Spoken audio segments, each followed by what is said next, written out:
Do you struggle getting started sometimes on things that you know are good for you or good for your business, but you don't feel like doing them? In this video, I'll give you 5 tips on how to get started. Hi, I'm Linnea. I help female entrepreneurs streamline their businesses so that they can get more time for what really matters. If you're interested in that, go to my website. You will find the link in the description below. It is hard to get started on something that we don't enjoy doing. So we need to help our brain, because our brain is trying to do its best to avoid pain for us. That's really the top priority of our brain, to avoid us from feeling pain.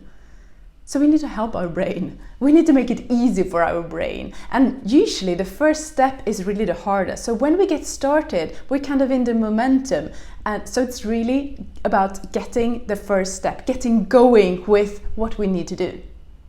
If you want to become really productive, make sure that you grab the free download that I prepare for you. You'll find the link in the description below.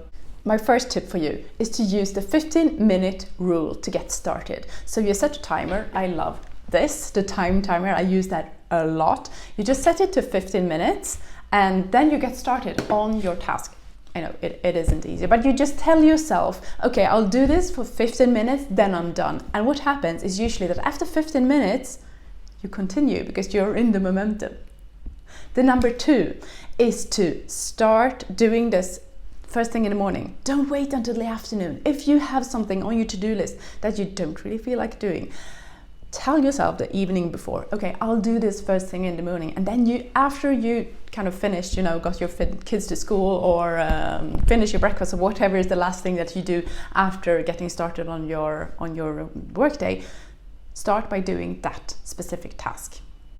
The number 3 is to give yourself visible cues or invisible cues. So if it is something like taking a walk, that you want to exercise more, so you want to take a walk during your lunch break, then pull out your training shoes in the morning and put them next to the door or next to your desk, so that you know that just when you finish your last meeting before lunch, you will put on your shoes and you will go out and have a walk. If it is something that you want to kind of avoid doing, so you don't want to snack too often, so put away all the chocolate and all the sweet stuff or everything that you usually have for a snack. Hide that, or don't buy any more of that. That's kind of the opposite. So an invisible cue, you remove everything that is visible and that is related to the thing that you don't want to do. The number 4 is to get an accountability partner.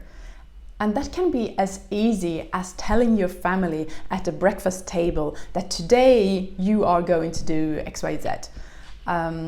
Or your kids are a great accountability partner. If it's that you don't want to eat chocolate in the evening, tell your kids, and they will definitely be excellent accountability partners telling you, Mom, you shouldn't have that sweet. You took a piece of chocolate, don't do that.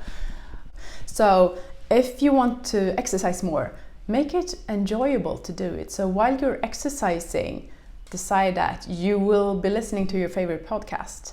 Or to reward yourself might be something like, once you have called that tricky client, you will listen to your favorite music and have a cup of coffee for 15 minutes. So all of this is really about how to get started and how to trick our brain to get started, because it doesn't want to. So we need to be smarter than our brain, but I'm sure you're smarter than yours. So if you haven't already subscribed to my channel, please do that and enable the notifications so that you get notified every time I release a new video on how to get more time in your life and how to streamline your business and how to live a happier life overall. I send you lots of love. Have a wonderful day.